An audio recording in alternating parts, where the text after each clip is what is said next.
అందరికీ నమస్కారం. తెలుగు కథామాలకు స్వాగతం. గిరిజా కళ్యాణం నవల చదువుకుంటున్నాము. రాసిన వారు ఎద్దనపూడి సులోచనారాణి గారు. నెల రోజుల తర్వాత చందు ఊరు నుండి తిరిగి వచ్చాడు. అతను అలవాటు చొప్పున ఈలపాట పాడుకుంటూ కారు తాళాలు ఎగరేసి పట్టుకుంటూ మెట్లెక్కి పైకి తన గదిలోకి వచ్చాడు. అక్కడ తను ఊహించని విశేషం జరిగి ఉంది. అతని గది తలుపులు తెరిచి ఉన్నాయి. అది చూడగానే అతని కనుబొమ్మలు ముడిపడినాయి. అతను ఊరు వెళితే తిరిగి వచ్చే వరకు ఆ గది తలుపులు మూసివేస్తారు. ఊరు నుంచి వచ్చిన తర్వాత సాయన్న తలుపులు తెరిచి బూజు దులిపి పక్కలు మార్చి మళ్ళీ నివాసయోగ్యం చేస్తాడు. ఈరోజు దానికి పూర్తిగా విరుద్ధంగా ఉంది. చందు గదిలోకి వచ్చాడు. గది శుభ్రంగా ఉంది. టేబుల్ మీద ఫ్లవర్ వాజ్లో తాజా పూలు నవనవలాడుతున్నాయి. ఆ గదిలో ఉన్న బీరువాలో అతను అడ్డదిడ్డంగా పడేసిన రికార్డ్సు, టేప్ రికార్డర్, కెమెరా, పుస్తకాలు అన్నింటినీ ఎవరో క్రమబద్ధంగా సర్ది ఉంచారు. తన గదిలోకి ఎవరో అడుగు పెట్టారు. అన్ని వస్తువుల మీద చేయి వేశారు. అది తెలిసేసరికి అతనికి చెప్పలేని చిరాకు వచ్చేసింది. గబగబా యువతలికి వచ్చాడు. మెట్లు దిగి వస్తూ సాయన్న సాయన్న అంటూ కేకలు పెట్టాడు. సాయన్న పావురాలకి నూకలు తీసుకుని పైకి వస్తూ కింద మెట్ల దగ్గరే ఎదురయ్యాడు. ఏమిటి బాబు అన్నాడు. నా గది తలుపులు ఎవరు తెరిచారు? నిన్నే అడిగేది, మాట్లాడవేం? ఏనాడైనా ఆ గది నేను ఊళ్ళో లేనప్పుడు తెరిచి ఉంచారా? ఎవరికి వచ్చింది ఆ ధైర్యం? ఎవరు చేసింది ఆ పని? అరిచినట్టే అడిగాడు. నేను, మెట్లపై నుంచి వినిపించింది. చందు మెట్ల సగంలో ఉన్నాడు. కింద ఉన్న సాయన్నతో మాట్లాడుతున్న అతను వెనక్కు తిరిగి తలెత్తి చూశాడు. పై మెట్టు మీద గిరిజ నిలబడి ఉంది. గిరిజను చూడగానే చందు ముఖంలో రంగులు మారినాయి. నువ్వా అన్నాడు. అవును, ఆ గది కూడా ఈ ఇంటిలో ఒక భాగమే. దానిని మీరు లేనంత మాత్రాన తాళం వేసి మూసి ఉంచాల్సిన అగత్యం నాకు కనిపించలేదు. గిరిజ స్థిరంగా తనకు బెణుకు లేకుండా చెబుతున్న సమాధానం వింటుంటే అతనికి మండిపోయింది. నిరసనగా చూస్తూ అన్నాడు. నువ్వు పరాయిదానివి. ఈ ఇంటి అలవాట్లేమిటో నీకేం తెలుస్తాయి? అయినా అసలు నా గది విషయం నీకెందుకు? దాని జోలికి పోవటానికి నువ్వెవరివి? గిరిజ చేతిలో ఉన్న తాళం చెవులు సరిచేసి బొట్లో దోపుకుంది. ఉద్రిక్తత లేని స్వరంతో నెమ్మదిగా అంది. కానీ ఆ కంఠం చాలా పదునుగా ఉంది. ఈ ఇంటి అలవాట్లేమిటో ఈ నెల రోజుల నుంచి బాగానే తెలుసుకున్నాను. ఈ అలవాట్లలో బాగా లేనివి ఎలా మార్చాలా అని కూడా ఆలోచిస్తున్నాను. మీరు పైకి వెళ్ళి ముఖం కాళ్ళు చేతులు కడుక్కుంటే కాఫీ వస్తుంది. సాయన్న, వంట ఇంట్లోకి వెళ్ళి వంట మనిషితో కాఫీ చేయమని చెప్పు. చూడు, కాఫీ రుచిగా ఉండాలన్నానని చెప్పు. ఆ నూకలు ఇలాతే నేను పావురాలకు చల్లి వస్తాను అంది. సాయన్న చందు పక్క నుంచి వెళ్ళి నూకలు ఉన్న గిన్నె గిరిజ చేతికి అందించాడు. గిరిజ అది తీసుకుని పై డాబా మీదకి వెళ్ళింది. చందు విభ్రమంగా వెళ్ళిపోతున్న గిరిజ వైపే చూస్తున్నాడు. పొడుగాటి జడ వెనక నుంచి ఊగుతున్న ఆ నడకలో రవ్వంతు కూడా తొట్రుపాటు లేదు. తన స్థితి ఏమిటో, తనేం మాట్లాడాలో తనకి బాగా తెలిసిన హుందాతనం ఉంది. సాయన్న చందు పక్క నుంచి మళ్ళీ కిందకి దిగి వంట ఇంట్లోకి వెళ్ళిపోయాడు. తాతయ్య, తాతయ్య, చందు బిగ్గరగా పిలుస్తూ తాతగారి గదిలోకి వచ్చాడు. గదిలో మంచం మీద వెనక్కి దిండా అనుకుని పడుకొని రాజగోపాలరావు గారు పేపర్ చూస్తున్నారు. ఆయన ఒక్క అక్షరం కూడా పొల్లిపోకుండా చందు గిరిజల సంవాదం వింటూనే ఉన్నారు. కావాలనే లేచి రాలేదు. తాతయ్య, ఏమిటిది? ఏమిటి విపరీతం? ఇది మనిల్లేనా? చందు గదిలోకి వస్తూనే ఆవేశంగా అడిగాడు. ఏమిట్రా? నువ్వు ఇంట్లో ఉండగానే పరాయి వాళ్ళకి ఇంత పెత్తనమా? ఆ అమ్మాయి నా గది తలుపులు ఎందుకు తెరవాలి? ఆ అధికారం ఎవరిచ్చారు? ఈరోజు మొదలు నా జోలికి రావద్దని, నా విషయాల్లో కల్పించుకోవద్దని నువ్వు గట్టిగా చెప్పు, తెలిసిందా? ఆయన చందుని తదేకంగా చూశారు. తీక్షణ స్వరంతో అన్నారు. చందు, నీకు అసలు బుద్ధుందా? ఏ మొహం పెట్టుకుని ఇంటికి తిరిగి వచ్చావురా? పెళ్ళైన మొదటి రాత్రి ఆ అమ్మాయిని అలా వదిలేసి స్నేహితులతో ఊళ్ళు తిరగడానికి వెళ్ళిపోతావా? తిరిగ్గా నెల రోజుల తర్వాత ఇంటికి వస్తావా? నువ్వు పెళ్లి చేసుకుంటాను అంటేనేగా నేను ఈ పెళ్లి చేసింది. బలవంతంగా ఆ అమ్మాయిని నీ మెడకు అంటగట్టలేదుగా. గిరిజకి తల్లి తండ్రి అంటూ నా అనేవాళ్ళెవరూ లేరు కాబట్టి సరిపోయింది. లేకపోతే ఎంత రభస జరిగేది? ఆ అమ్మాయి అలిగి పుట్టింటికి వెళితే నా పరువేం కాను? 10 మంది మనల్ని చూసి నవ్వటమేగా. అలా అందరి చేత నవ్వించుకోవడానికేనా నేను నీకు పెళ్లి చేసింది? నేనేం చేయను? తాతగారు ఎదురు కేకలు వేయటంతో చందు తగ్గాడు. ఆయన లేచి కూర్చున్నారు. నోర్మోయ్, ఇంకా నేను ఏం చేయను అని అడుగుతున్నావా? 25 ఏళ్ళు దాటినాయి. ఇంకా నీకు బుద్ధి ఎప్పుడు వస్తుందిరా?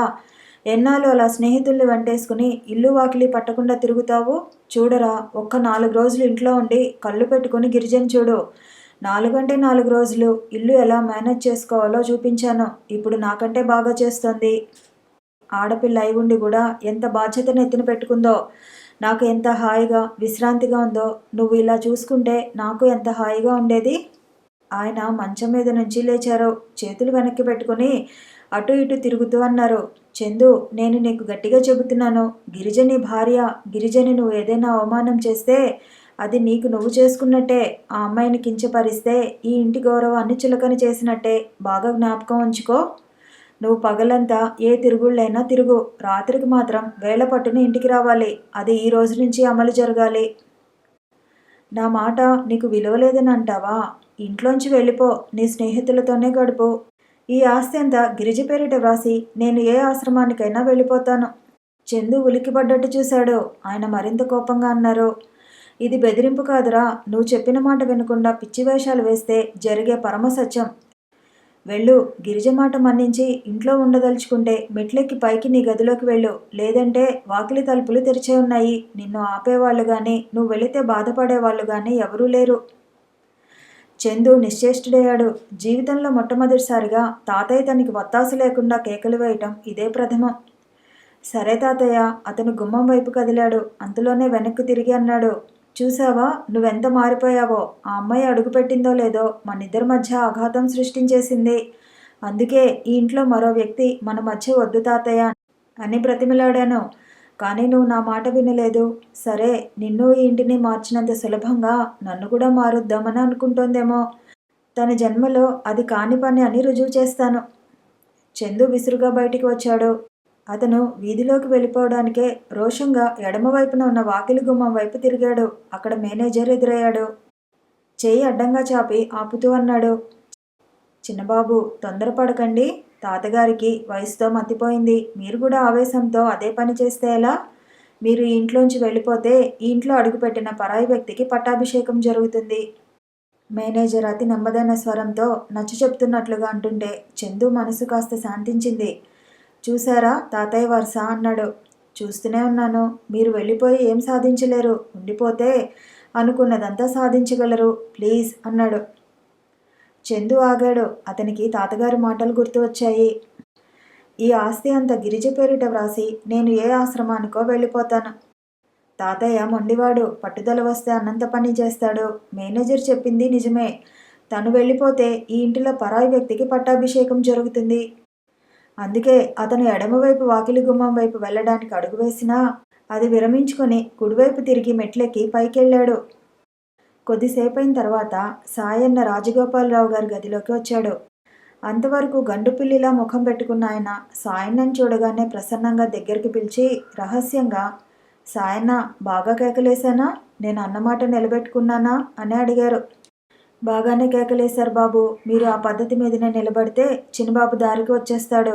అసలు ఈ పని మీరు ఎప్పుడో చేయాల్సింది అన్నాడు. చూడు చూడు, వెళ్ళు. గదిలో ఏం చేస్తున్నాడో ఏమిటో. మరీ బాధ పెట్టలేదు కదా నేను. ఇదిగో మళ్ళీ జారిపోతున్నారు అన్నాడు సాయన్న. లేదులే, లేదు లేదు, గాంభీర్యం తెచ్చిపెట్టుకుంటూ అన్నారు. గిరిజ కాఫీ కప్పు తీసుకుని చందు గదిలోకి వచ్చింది. అతను మంచం మీద అడ్డంగా పడి ఉన్నట్టుగా పడుకున్నాడు. బూట్లు విప్పి మంచం కిందకి నెట్టాడు. కానీ మేజోళ్ళు ఇంకా విప్పలేదు. ఇదిగో కాఫీ. గిరిజ సరాసరి అతని గదిలోకి వచ్చేసింది. అతను పడుకునే గిరిజని తీక్షణంగా చూశాడు. ఈ ఇంట్లో పని మనుషులంతా ఎక్కడ చచ్చారు? వారి వారి పనులు చూసుకుంటున్నారు. నాకు కాఫీ ఇవ్వటం వారి పని కాదా? లేక ఇవ్వవద్దని నువ్వు ఆజ్ఞ జారీ చేశావా? గిరిజ మాట్లాడలేదు. కప్పు పట్టుకుని అలాగే నిలబడింది. చందు మంచం మీద నుంచి లేచాడు. మెడలో టై విప్పి ప్రక్కన విసిరి కొడుతూ అన్నాడు, తాతయ్యది వెన్నలాంటి మనసు. అది ఎవరు ఏ కాస్త బాధపడినా చూసి సహించలేరు. అతని దృష్టి గిరిజ నడుం దగ్గర వేళ్లాడుతున్న తాళం చెవుల గుత్తి మీద నిలిచింది. నేను వెళ్ళిన తర్వాత ఎన్ని కన్నీళ్లు కార్చావు ఆ తాళం చేతులు కైవసం చేసుకోవటానికి? అభిమానం గల ఆడపిల్లకి అవమానం జరిగితే మనసు మొద్దుబారుతుంది. కళ్ళల్లోకి కన్నీళ్లే రావు. ఆ సంగతి బహుశా మీకు తెలియదేమో. తాతయ్య తాళం చెవులు ఇచ్చాడు కదా అని మురిసిపోకు. ఇది నడమంత్రపు సిరి అని తెలుసుకో. ఆయన నాకు ఇచ్చారని ఎందుకు బాధ? మీరింటి పట్టున ఉండి బాధ్యతగా అన్నీ చూసుకుంటే ఈ తాళం చెవులు మీ జేబులోనే ఉంటాయిగా. గిరిజ కాఫీ కప్పు అక్కడ పెట్టింది. గిరిజ వెళుతుంటే వెనక నుంచి అన్నాడు, పరాయి ఇంట్లో ఉండి పెత్తనం కావాలని అనుకోవడానికి సిగ్గులేదు? వెళ్ళబోతున్న గిరిజ ఆగింది. ముఖంలోకి రక్తం వెల్లువలా పొంగింది. అవమానం బిగబట్టిన స్వరంతో అంది, మీరు ఆ రాత్రి నన్ను వదిలేసి వెళ్ళిన రోజునే నా సిగ్గుకి భూస్థాపితం జరిగింది. అయినా అందరి ముందు ఆర్భాటంగా పెళ్లి చేసుకుని నన్ను లోకాన్ని వంచించి పెళ్ళి అయిన మొదటి రాత్రే నీకు నాకు సంబంధం లేదన్నందుకు మీకు లేని సిగ్గు నాకెందుకు ఉండాలి? షటప్ అరిచాడు. గిరిజ విసిరిన ఈ ఎదురుబాణం అతని మనసులో బాగానే గుచ్చుకుంది. ఆ కోపం పట్టలేక అతను ఆ కాఫీ కప్పును ఒక్క తోపు తోశాడు. కప్పు నేల మీద పడి భల్లున బద్దలైంది. గిరిజ వెనక్కు తిరిగింది. బద్దలైన కప్పుని, నేల ఒలికిన కాఫీని క్షణంసేపు తదేకంగా చూసింది. తరువాత ఎలాంటి తొట్రుపాటు లేకుండా అంది, ఆ కప్పు ఖరీదు కనీసం 10 రూపాయలు ఉంటుంది. ఆ కాఫీ వెల 1 రూపాయికి తక్కువ ఉండదు. 11 రూపాయలు కష్టపడి పనిచేస్తే 11 రూపాయల విలువేమిటో తెలుస్తుంది. తాత ముత్తాతల ఆస్తి తింటూ కులాసాగా తిరిగే వాళ్ళకి ఏం తెలుస్తుంది డబ్బు విలువ? You bloody women! చందు ఉరికినట్టుగా 2 అంగల్లో గిరిజ దగ్గరికి వచ్చాడు. Get out from my room! I will kill you! అరిచేశాడు. గిరిజ ఒక్క క్షణం అతని ఆవేశాన్ని చూసింది. అతిగా ఆవేశపడకండి. ఇక పాలు కూడా లేవు. ఒంట్లో నీరసం వస్తే కాఫీ పంపడానికి అనేసి వెళ్ళిపోయింది. చందు కోపమంతా తలుపు మీద చూపించినట్టుగా దడాలను మూసివేశాడు. అతని ముక్కుపుటాలు ఆగ్రహంతో అదురుతున్నాయి. అతనికి పిచ్చెక్కినట్టుగా ఉంది. ఎవరి అమ్మాయి? ఈ అమ్మాయి గిరిజేనా? ఎంత లేసి మాటలు అంటోంది? ఎంత గుండె ధైర్యం! చందు టేబుల్ మీద ఉన్న పూల కుండీని తీసి నేలకేసి కొట్టాడు. అతను ఆ రాత్రి ఊరు వెళ్ళిన తర్వాత గిరిజ ఏమై ఉంటుందా అని చాలాసార్లు ఆలోచించాడు. అంత అవమానం జరిగిన తర్వాత కాస్త అభిమానం ఉన్నా ఆ అమ్మాయికి ఇంట్లో ఉండదనుకున్నాడు. ఒకవేళ ఉన్నా తన ఎదుటికి రాదని, తనకు ముఖం చూపించదని భావించాడు. ఆ క్షణంలో అతనికి గిరిజ మీద జాలేసింది కూడా. కానీ తను ఊహించినది ఒకటైతే ఇక్కడ జరిగింది పూర్తిగా వేరు. గిరిజ అతను అనుకున్నట్టుగా వెళ్ళిపోను లేదు, దెబ్బతిన్న పిల్లిలో ముడుచుకుని ఓ మూలగానూ ఉండలేదు. గాయమైన ఆడపులి వేటాడి వంక చూస్తున్నట్టుగా చూస్తుంది. ఆ కళ్ళల్లో రవ్వంత కూడా భయం లేదు. ఆ ప్రవర్తనలో కాస్త కూడా జంకు కనిపించడం లేదు.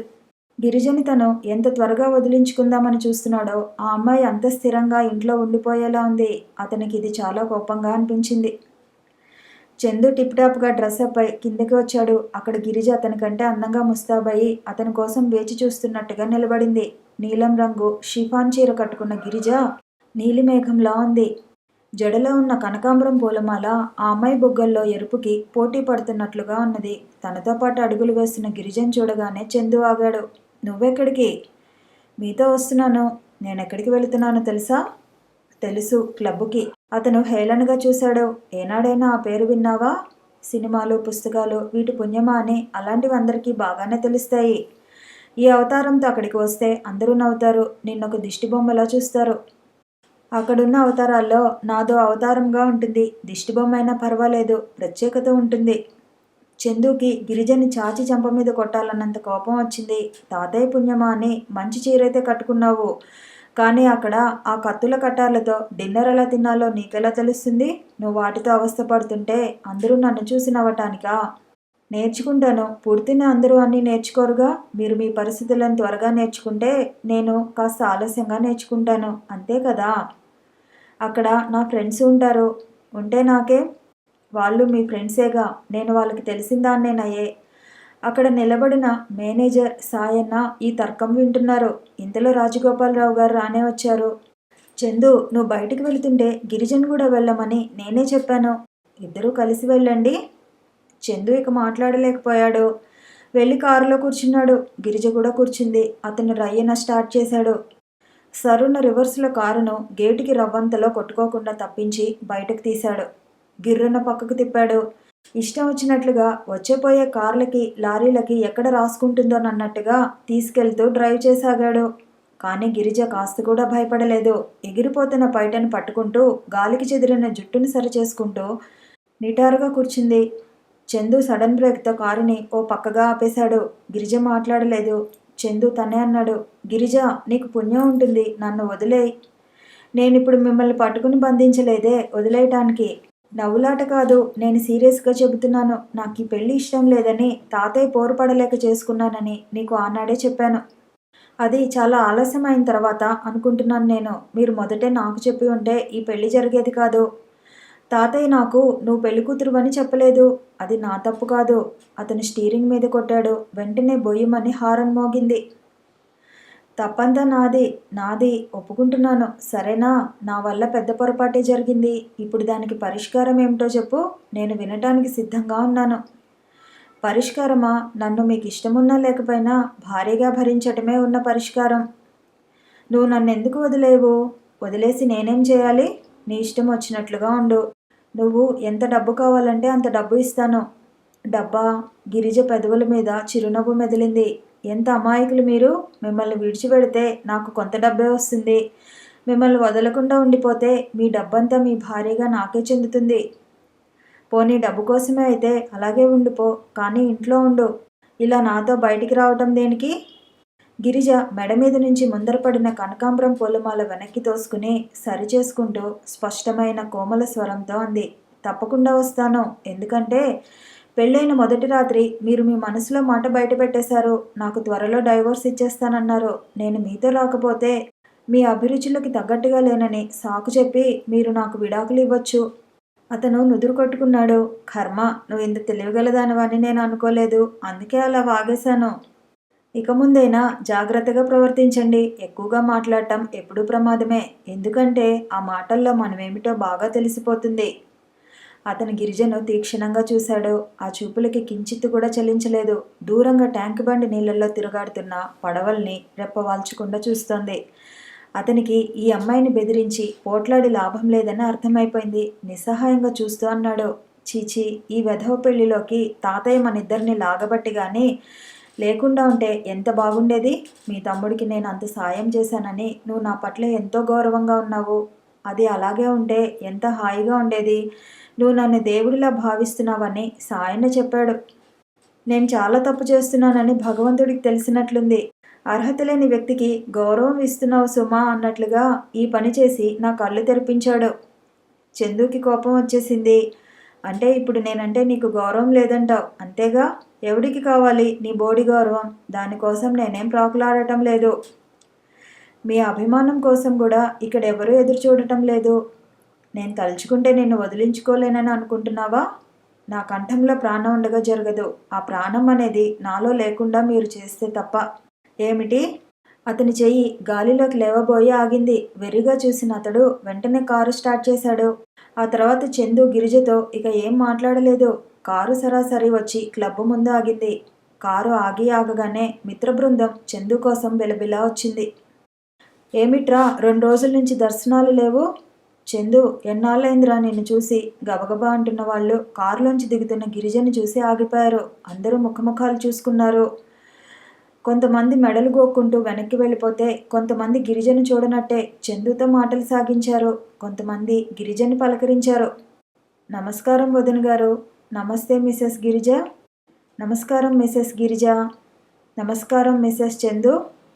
గిరిజ వాళ్ళకి నమస్కరించింది. బాగున్నారా? నవ్వుముఖంతో అడిగింది. ఎంతసేపు మీ ఫ్రెండ్ని క్లబ్కి తిప్పటమేనా? మీరు మా ఇంటికి రాకూడదా అంది. అందరూ ఈ ఆహ్వానానికి ఇంకా తెల్లబోయారు. చందు మమ్మల్ని ఇంటికి పిలవడు, లేకపోతే మేమెందుకు రాము అంటూ ఫిర్యాదు చేశారు. అమ్మో, ఇంటికా? వాళ్ళ తాతయ్య ఊరుకోడు అన్నాడు ఇంకో అతను. ఇప్పుడు పెత్తనం మారిందిలేవోయ్ అన్నారెవరో. క్షణంలో అందరూ తనతో మానేసి గిరిజతో మాట్లాడడం గమనించాడు చందు. అతనికి గమ్మత్తుగా అనిపించింది. అందరూ లోపలికి వెళ్ళారు. టేబుల్ దగ్గర కూర్చున్నారు. చందు అందరికీ డ్రింక్స్కి ఆర్డర్ ఇచ్చాడు. అందరూ పేరు పేరున ఏం కావాలో తమ ప్రత్యేక ఇష్టాలేమిటో చెప్పారు. చందు గిరిజను అడిగాడు. నువ్వు? మీరేది తాగితే అది. నోవా కోలా 2 అన్నాడు చందు బేరర్తో. చందు డ్రింక్ చేయడు, మీకు తెలుసా? అడిగాడు రమేష్. గిరిజ తెలియదన్నట్లు తల తిప్పింది. నా గురించి ఏమీ తెలియదు, ఇంకా చాలా తెలుసుకోవాలి అన్నాడు అతను. డ్రింక్స్ వచ్చినాయి. హఠాత్తుగా క్లబ్లో లైట్లు ఆరిపోయినాయి. దూరంగా ఎర్రని వెలుగు కనిపించింది. ఆ వెలుగులో నక్షత్రంలా మెరిసింది ఒక అమ్మాయి. ఆ అమ్మాయి ఒంటి మీద బట్టలు చూసేవారికి ఉద్రేకం కలిగించేటంత బిగుతుగా పొట్టిగా ఉన్నాయి. ఆ అమ్మాయి ఒళ్ళు వెనక్కి ముందుకి విరుస్తోంది. నేపథ్యంలోంచి సంగీతాన్ని ఆర్కెస్ట్రా వినిపిస్తోంది. ఆ సంగీతం దెయ్యపు అరుపుల్లా వికృతమైన అరుపులతో భయంకరంగా ఉంది. అది డాన్స్ అంటున్నారు వీళ్ళు. మజాగా ఉందంటూ తలలు ఊగిస్తున్నారు. గిరిజ అమ్మాయినే తదేకంగా చూస్తోంది. గిరిజ చిన్నప్పుడు ఒకసారి సర్కస్ చూసింది. ఆ సర్కస్లో ఆడపిల్లలు తీగల మీద నడుస్తూ ఉయ్యాల మీద నుంచి దూకుతూ ఎన్నెన్నో ఫీట్స్ చేశారు. ఆ రాత్రి ఇంటికి తిరిగి వచ్చిన తర్వాత ఎంతసేపో వాళ్ళని గురించి బాధపడింది. పాపం, వాళ్ళు క్రింద పడితే ఏ కాలో చేయో విరిగితే. గిరిజ ఎన్నో రోజులు ఆ సర్కస్ అమ్మాయిల్ని మర్చిపోలేకపోయింది. ఎన్నో సంవత్సరాల తర్వాత మళ్ళీ గిరిజకి ఇప్పుడు గుండెల్లో అదే భావం ఏర్పడింది. బట్టలు విప్పేస్తూ డాన్స్ చేస్తున్న ఆ అమ్మాయిని చూస్తుంటే అదే బాధ గిరిజకి కలిగింది. ఈ ప్రపంచంలో ప్రతి ఆడపిల్ల గౌరవంగా గుట్టుగా బతకాలని అనుకుంటుంది. కానీ అందరి జీవితాల్లోనూ అది సాధ్యపడదు. మృగతృష్ణగా మిగులుతుందనుకుంది. కొంతమంది ఇలా సంఘానికి నిషా ఎక్కించే మత్తుపానీయాల్లా మారుతారు. మరికొంతమంది నోరు లేని ఇల్లాలుగా భర్తల దౌర్జన్యానికి గురవుతారు. ఇంకా కొంతమంది పెద్ద చదువులు చదివి ఉద్యోగాలు చేసినా పెళ్ళి అవ్వక, అయినా అది సరిగ్గా నిలవక, సంఘం సూటిపోటి మాటలకి తట్టుకోలేక వెన్నుపూస విరిగినట్టుగా కృంగి ఉసురుమంటూ జీవితం వెల్లదీస్తారు. కొంతమంది జీవితం దగాపడటంలో, సంఘం పాదాల క్రింద నిర్దయగా నలిగిపోవటం, మగవాడి స్వార్థానికి బలవ్వటంలో సంఘటనలు ఏ కాస్తో వేరైనా వాటిలో అనుభవం మాత్రం అందరిది ఒకటే. ఆ డాన్సర్ని చూస్తూ రమేష్ ఈ లోకంలో లేనట్టుగా అంటున్నాడు. అబ్బా, కొబ్బరి ముక్కలా ఉంది, కొరికే బుద్ధి వేస్తోందిరా. శ్రీనివాస్ టేబుల్ క్రింద నుంచి రమేష్ కాలు మీద తన పాదంతో గట్టిగా నొక్కాడు. అబ్బా, చంపేశావు కదరా అన్నాడు రమేష్ తిరిగి చూస్తూ. ఏమిటా వాగుడు? అవతల చందు భార్య ఉంది, కొనసేగ చేస్తూ రహస్యంగా చెప్పాడు. కర్మ, వీడు ఈవిడని వెంటేసుకు వచ్చాడెందుకు? మనం నోరు విప్పి మాట్లాడేందుకు లేదు విసుక్కున్నాడు రమేష్. వాళ్ళకి ఈరోజు చందు చాలా పరాయిగా అనిపించాడు. అతను నవ్వలేదు, జోక్ చేయలేదు, సీరియస్గా చూస్తూ కూర్చున్నాడు. అబ్బా, భర్తలు భార్యలలో హ్యూమర్ని నమిలి మింగేస్తారు అనటానికి మన చందుయే సాక్ష్యం. వాడు చూడు ఈరోజు ఎలా ఉన్నాడో, హెడ్ మాస్టర్ గారి ముందు స్కూల్ పిల్లవాడులా ఉన్నాడు. బోరుగా ఉంది, ఇక పోదామనుకున్నారు. ఒక్కొక్కరు చందుకు చెప్పి జారుకున్నారు. ఫ్రెండ్స్ లేకపోయేసరికి చందుకు విసుగు వచ్చేసింది. వెళ్ళిపోదామంటూ లేచాడు. ఇంటికి తిరిగి వస్తుండగా చందు అడిగాడు, ఎలా ఉంది డాన్సు? ఎలా ఉంటుంది? అక్కడ చూసింది ఏదైనా కొత్త అయితేగా అంది గిరిజ. అంటే ఏముంది, ఎక్కడ చూసినా ఒకటే సంగతి. మగవాడి ఆనందం కోసం ఆడది పడే పాటలు. ఇంటి దగ్గర భార్య వంట చేసి భర్తని మురిపించాలని చూస్తుంది. క్లబ్కు వెళితే డాన్సర్ తన ఒళ్ళు సొంపులు చూపి తన్మయపరచాలని తహతహలాడుతుంది. స్త్రీ ఎందుకో ఇట్లా మగవాడి చుట్టూ తన జీవితం అల్లుకోవాలని చూస్తుంది. ఆ ఆడవాళ్ళ కోవలోకి నువ్వు రావుగా. రాకూడదనే అనుకుంటున్నాను. కానీ మమ్మల్ని సృష్టించిన భగవంతుడు కూడా మగవాడేగా. ఆడవాళ్ళందరి మనసులు ఒకే మనంతో తయారు చేసి ఉంటాడేమో. రవి దగ్గర నుంచి ఉత్తరం వచ్చింది. రాజగోపాలరావు గారు అన్నమాట అక్షరాలా నిలుపుకున్నారు. గిరిజ పెళ్లి అవగానే రవిని ఋషి వ్యాలీ తీసుకువెళ్ళి స్కూల్లో చేర్పించి అవసరమైన ఫీజు కట్టి వచ్చారు. అంత క్రితమే సాయనని తోడు ఇచ్చి విజయవాడ పంపి గిరిజ ఉంటున్న ఇల్లు ఖాళీ చేయించి వచ్చేలా ఏర్పాటు చేశారు. గిరిజ పెళ్లి గురించి చుట్టుపక్కల వాళ్ళంతా రకరకాలుగా చెప్పుకుంటున్నారని, తనని అనేక ప్రశ్నలు వేశారని రవి చెప్పాడు. ఋషి వ్యాలీ వెళ్ళిన తర్వాత రవి వారం రోజులకు ఒకసారి ఉత్తరం రాస్తూనే ఉన్నాడు. ఆ ఉత్తరం నిండా వాడి స్కూల్ కబుర్లే. సంతోషం నిండిన ఆ కబుర్లు చదువుతుంటే గిరిజకు ఎంతో హాయిగా ఉంటుంది. ఈరోజు కూడా గిరిజ రవి దగ్గర నుంచి వచ్చిన అలాంటి ఉత్తరాన్ని చదువుతోంది. అక్క, నేను కులాసా, నువ్వు కులాసా అని తలుస్తాను. రాజగోపాలరావు గారికి నా నమస్కారాలు. అక్క, నువ్వు బొత్తిగా జవాబే వ్రాయటం లేదు. చాలా అశ్రద్ధ చేస్తున్నావు. ఇక్కడ నాకు అంతా బాగుంది. అక్క, ఈ స్కూలు వాతావరణం చూస్తుంటే ఎవరైనా చదువుకుంటే డబ్బున్న అబ్బాయిగానే చదువుకోవాలని అనిపిస్తుంది. బెజవాడలో బ్యాగు మోసుకుంటూ ఫీజు కోసం ఏ నెలదా నెల వెతుక్కుంటూ చదివే ఆ చదువుకి ఈ చదువుకి ఎంత తేడా కదా. నా ఈ అదృష్టానికి మా గిరిజక్కే కారణం అనిపిస్తుంది. రాజగోపాలరావు గారు ఎంతో మంచివారు కదూ. అక్క, నువ్వు చందు గారిని చేసుకోకపోతే నాకింత బాగా చదివే భాగ్యం అబ్బేదా? కానే కాదు. నువ్వు చెప్పినట్లే నేను మధుమూర్తికి ఉత్తరం రాశాను. అతను వెంటనే జవాబు వ్రాశాడు. ఆ జాబు కూడా ఇందులో జత చేర్చి పంపిస్తున్నాను. అక్క, మధుమూర్తి చాలా మంచివాడు. నువ్వే అతనికి ఉత్తరం రాయి. మీరిద్దరూ స్నేహితులు కదా. చెప్పకుండా పెళ్లి చేసుకున్నావని అతనికి కోపం వచ్చింది. నువ్వు ఉత్తరం రాస్తే ఆ కోపం అంతా పోతుంది. తప్పకుండా వ్రాయి. నాకు కూడా జవాబు వ్రాయి. వ్రాస్తావు కదూ? అందరినీ అడిగానని చెప్పు. బావగారికి నా నమస్కారాలు. రవి. గిరిజ ఉత్తరం చూడగానే నిట్టూర్చింది. బావగారికి నమస్కారాలు. రవి ఎంత తేలికగా బావగారు అన్న మాట అలవాటు చేసుకున్నాడు. వాడి నోటి వెంట ఆ మాట వింటే తనకే ఎలాగో అనిపిస్తోంది. గిరిజ మధుమూర్తి వ్రాసిన ఉత్తరం తెరిచింది. అది చాలా క్లుప్తంగా అయినా అభిమానపూర్వకంగా ఉంది. చిరంజీవి రవికి ఆశీర్వదించి వ్రాయినది. నువ్వు వ్రాసిన ఉత్తరం అందింది. నేను పని ఒత్తిడిలో ఉండి నీకు వెంటనే జవాబు వ్రాయలేకపోయాను. నువ్వు ఏమీ అనుకోవద్దు. నువ్వు రాసిన ఉత్తరం 2-3 సార్లు చదివాను. అందులో మీ అక్క పెళ్ళి ఎంత త్వరగా అనుకోకుండా జరిగిందో విపులంగా వ్రాసావు. గిరిజ నాకు చెప్పకుండా పెళ్లి చేసుకుంది అని నాకేం కోపం లేదు రవి. ఈ విధి ఉందే, అది చాలా విచిత్రమైంది. ఒక్క పూటలో, ఒక్క క్షణంలో వ్యక్తుల సంబంధ బాంధవ్యాలు మార్చివేస్తుంది. అనుకోని సంఘటనలతో దూరంగా ఉన్న మనుషుల్ని హఠాత్తుగా కలిపివేయనూగలదు, విడదీయనూగలదు. మనం నిస్సహాయంగా దాని చేతిలో పావుల్లా మారి చూస్తుండటం మినహా ఇంకేం చేయలేం.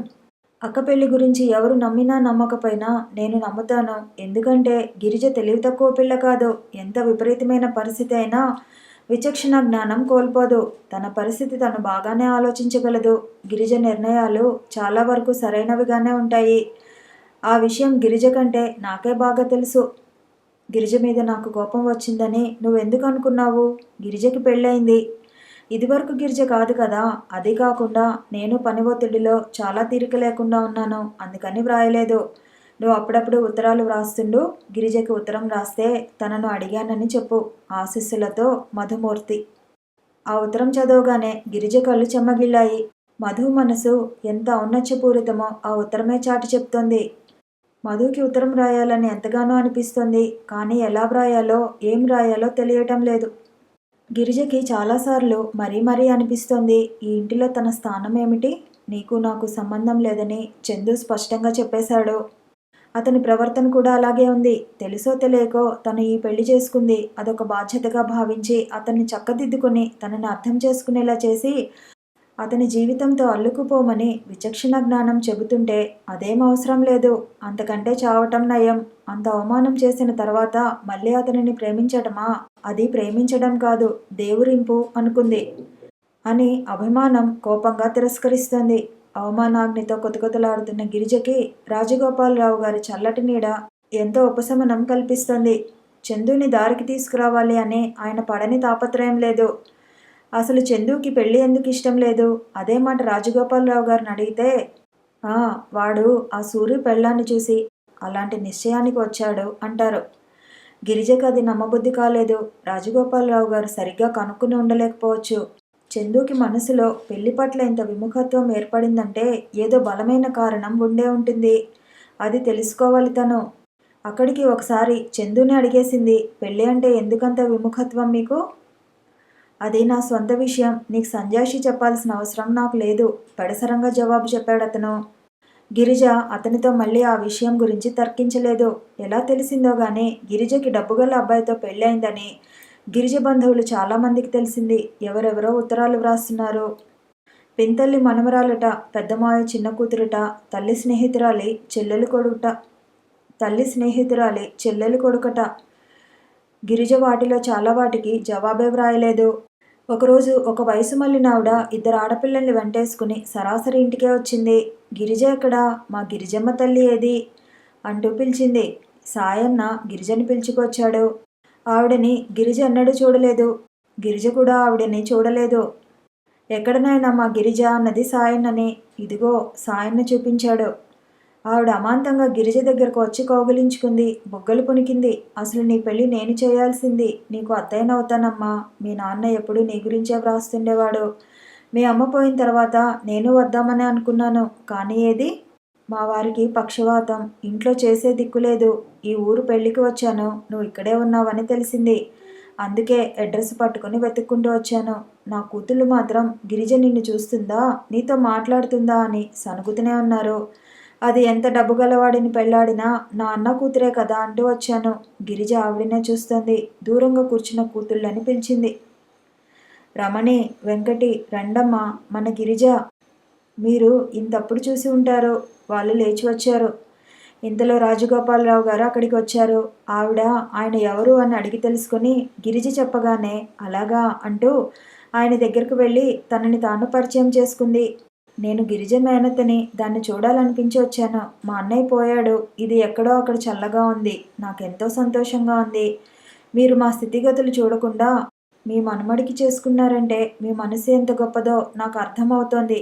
అసలు మీలాంటి గొప్ప మనిషిని కళ్ళతో చూస్తేనే జన్మ ధన్యమవుతుంది. ఒకసారి మిమ్మల్ని చూద్దామనే వచ్చాను అంది.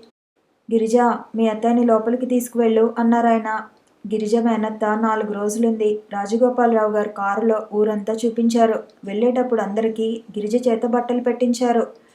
ఎందుకు బాబు ఇవన్నీ అంటూనే తీసుకుంది. వెళ్లే ముందు గిరిజతో, ఎక్కడో సుడి ఉండి భాగ్యవంతులు ఇంట్లో పడ్డావు, కాస్త మమ్మల్ని కనిపెట్టి ఉండవే గిరిజ అంది. వాళ్ళు వెళ్ళిపోయిన తర్వాత గిరిజ రాజగోపాలరావు గారి గదిలోకి వచ్చింది. ఏమ్మా వెళ్ళిపోయారా వాళ్ళు అని అడిగారు ఆయన. వెళ్ళారు బాబుగారు. మీరు ఆవిడకి ఎంత ఇచ్చారు అని అడిగింది. ఎంత, 1000 రూపాయలు. పిల్ల పెళ్ళి ఏదో కుదురుతుందట, పెళ్ళికి సాయం చేయమని అడిగింది. ఆవిడ అలా ఇప్పటికి 10 సంవత్సరాల నుంచి అందరినీ అలాగే సాయం అడుగుతోంది. ఆ డబ్బు వసూలు చేసి ఇంట్లోకి వాడేస్తుందే తప్ప పెళ్ళికి దాచదు. ఆయన సానుభూతిగా చూశారు. పోన్లేమ్మా, మధ్యతరగతి సంసారాల్లో ఉండే ఇబ్బందులు అలాంటివి, అవి మనం పట్టించుకోకూడదు. ఈవిడిప్పుడు నా మీద ఇంత ప్రేమ చూపిస్తుంటే నాకే ఆశ్చర్యంగా ఉంది. నాన్న పోతే కనీసం మేము ఏమయ్యామో కూడా ఒక్క ఉత్తరం ముక్క వ్రాసి కనుక్కోలేదు. ఇప్పుడెంత ప్రేమ ఒలకబోస్తుందో. గిరిజ, నా డబ్బు నీకు ఇలా దూరపు బంధువుల్ని దగ్గరికి చేరిస్తే నాకు చాలా సంతోషమే. నువ్వు ఇంటి కోడలిగా అందరికీ అపురూపంగా అండగా ఉండాలి. ఎంతమందికి ఉంటే ఏం లాభం, ఒక్క వ్యక్తికి మాత్రం నేను అసలు అవసరం లేదు లోపల అనుకుంది గిరిజ. రాజగోపాలరావు గారు కూతురు జ్ఞాపకార్థం ఆమె పోయిన రోజున వర్కర్స్ అందరికీ భోజనాలు పెట్టి బట్టలు ఇచ్చి ఘనంగా స్మరించుకోవటం అలవాటు. ఆయన వ్యాపారమంతా కూతురి పేరిటనే ఉంది.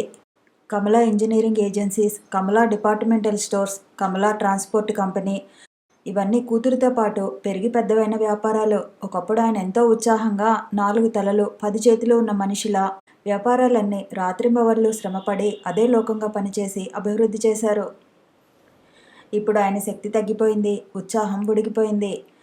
ప్రతి మనిషి జీవితం సూర్యుడిలా ఉదయించటం, మధ్యాహ్న వేళలో ప్రజ్వలించటం, ఆ తర్వాత పడమటికి వాలి మెల్లగా అస్తమించటము జరుగుతుంది. రాజగోపాలరావు గారి జీవితం పడమటి దిశగా మళ్ళీపోయింది. సూర్యాస్తమయం అయ్యే సమయం దగ్గరికి వచ్చిందని ఆయనకి తెలుసు. చందు కాస్త బాధ్యత గలవాడైతే ఆయనకి ఎంతో ఆనందంగా ఉండేది. పెళ్ళి అవగానే గిరిజను వెంటబెట్టుకుని వెళ్ళి స్వయంగా దగ్గరుండి అన్నీ వివరంగా చూపించారు. గిరిజ తెలివిగల పిల్ల కాబట్టి ఎప్పటికైనా చందుని తన మార్గానికి లాగి ఈ బాధ్యతలు వాడు భరించేలా చేస్తుందని ఆయనకి నమ్మకంగా అనిపించసాగింది. ఆయన చేతి కింద వర్కర్స్ బోలెడంత మంది ఉన్నారు. గిరిజకి ఆయన చెప్పారు, గిరిజ, వర్కర్స్ అంటే వాళ్ళకి జీతాలు ఇవ్వటంతోనే తీరిపోయింది అనుకోకూడదు. వాళ్ళ కష్టసుఖాలు కూడా ఒక కంట కనిపెట్టి ఉండాలి. అలాగని మరీ ఏమరపాటుగా ఉండి వాళ్ళు చెప్పిందంతానూ నమ్మకూడదు. అవసరాల కోసం లేని ఇబ్బందులు సృష్టించి మన మంచి మనసుకి గాలం వేయాలని చూస్తారు. యజమాని అంటే వర్కర్స్ని జాగ్రత్తగా చూసుకోవాలి. ముందు అతనికి ఉండటానికి చోటు, తినడానికి తిండి, ఈ 2 అవసరాలు సమకూరుతున్నాయా చూడాలి. వాళ్ళని పూర్తిగా నమ్మాలి. కానీ మన నమ్మకాన్ని వాళ్ళు దోచుకోకుండా జాగ్రత్త పడాలి. సోమరిపోతులను మనం దరిదాపుల్లో ఉంచకూడదు. ఎందుకంటే వాళ్ళు చెదపురుగుల్లా వ్యాపారాన్ని పట్టి తినేస్తారు. అసమర్థుడైన మంచివాడి కంటే సమర్థుడైన కోపిష్టి వర్కరే ఉండటం మంచిది. వ్యాపారం చేసేటప్పుడు యజమాని ఎప్పుడు వర్కర్ మీద ఆధారపడనట్లే ఉండాలి. నువ్వు లేకపోయినా వ్యాపారం నడుస్తుంది సుమా అన్నంత ధీమాగా ఉండాలి. వాళ్ళకి అన్ని వసతులు కల్పించాలి. ఇక్కడ కాకపోతే ఇంకో చోట బ్రతకగలను అని ఏ వర్కర్ అయినా అనుకుంటే అతనికి యజమానికి మధ్య సత్సంబంధం లేనట్లే. ఇంకో చోట ఎక్కువ జీతం ఇస్తారనే అవకాశం వచ్చినా ఇక్కడ నాకు దొరికిన అభిమానం, విలువ అక్కడ దొరకవేమో అనే శంక అతనిలో కలగాలి. వర్కర్ అంటే పనిచేసేవాడు, అతని మీదనే మన వ్యాపారం ఆధారపడి ఉంటుంది. ఇందులో బాయ్ దగ్గర నుంచి మేనేజర్ వరకు అందరూ ముఖ్యులే. జీతం హెచ్చుతగ్గుల బట్టి ఎక్కువ తక్కువలు వీళ్ళకి ఆపాదించకూడదు. కంపెనీలో ప్రతి వర్కర్ని యజమాని అపురూపంగా, ఇతని వల్లనే నా ఫ్యాక్టరీ నడుస్తుంది సుమా అన్నంత జాగ్రత్తగా చూసుకోవాలి. గిరిజ రాజగోపాలరావు గారు చెప్పే ప్రతి మాటని ఎంతో శ్రద్ధగా వినేది. ఆయన అనేవారు, గిరిజ, ఈ ప్రపంచంలో కష్టమైనది, చేయలేనిది ఏదీ లేదు. ప్రతిదీ ఫార్ములా, ఒక ప్రణాళిక. ఏ పని చేయాలన్నా దాన్ని విడదీసి భాగించుకోవాలి. దాని ప్రకారం శ్రద్ధగా చేసేయాలి. ఈ చిన్న సూత్రంలోనే ప్రపంచంలోని పెద్ద పెద్ద వ్యాపారాలన్నీ ఇమిడి ఉన్నాయి. చిన్న వ్యాపారం అయితే వేలల్లో, కాస్త పెద్దదైతే లక్షల్లో, ఇంకా పెద్దదైతే కోట్లలో. ఇక్కడ సూత్రం ఒకటే, దాని అంకెలు మాత్రమే తేడా. బాధ్యతగా తీసుకునేవాడికి ఈ అంకెలలో చిన్న పెద్ద అనే భావన ఉండదు. నువ్వు రోజు మేనేజర్ గారి దగ్గర లెక్కలు చూస్తున్నావు. ఇప్పుడు ఊరికే కూడికలు తీసివేతలు మాత్రమే చూస్తున్నావు. నువ్వు తీరుబడిగా ఉన్నప్పుడు ఆ పుస్తకాలు దగ్గర పెట్టుకుని అసలు ఈ ఖర్చంతా ఏమిటి, ఎందుకయింది అన్న దృష్టితో చూడు. అప్పుడు వాటిని చూడటంలో ఏకాగ్రత దానంతట అదే వస్తుంది. గిరిజ తల ఊపింది. రాజగోపాలరావు గారు అన్నారు, నువ్వు పక్కన ఉండి సాయం చేస్తే చందు తేలికగా ఈ వ్యాపారాన్ని చూడగలడు అని నా నమ్మకం. ఎందుకంటే వ్యాపారంలో ఎప్పుడూ ప్రొపరేటర్ కంటే మేనేజర్కే అనుభవం, నైపుణ్యం, తెలివితేటలు ఎక్కువగా ఉండాలి. నడిపించేవాడు ఇతనైతే నడిచేవాడు అతను అవుతాడు. గిరిజకి ఆయన ఎందుకింత శ్రద్ధగా వివరంగా తనకి ఈ వ్యాపారం అంతా చూపిస్తున్నారో ఇప్పుడుగానే అర్థం కాలేదు. ఆయన ఒక విధంగా తనకి ట్రైనింగ్ ఇస్తున్నారు. గిరిజకి ఇదంతా నేర్చుకోవాలని ఉత్సాహంగానే ఉంది. ఆయన చెప్పింది రెండోసారి చెప్పే అవకాశం రానియకుండా గ్రహిస్తోంది. అదొక చదువులా అయిపోయింది. వారిద్దరిది గురు శిష్యుల సంబంధం అయింది. విద్యార్థికి చదువు మీద ఏకాగ్రత పెరిగిన కొద్దీ గురువుగారి పట్ల చనువు, గౌరవం ఎక్కువే అవుతాయి. గిరిజకు కూడా అలాగే ఉంది. ఒక్కోసారి మంచం మీద పడుకుని ఒంటరిగా ఉన్నప్పుడు గిరిజ మళ్ళీ ఆలోచనలో పడుతుంది.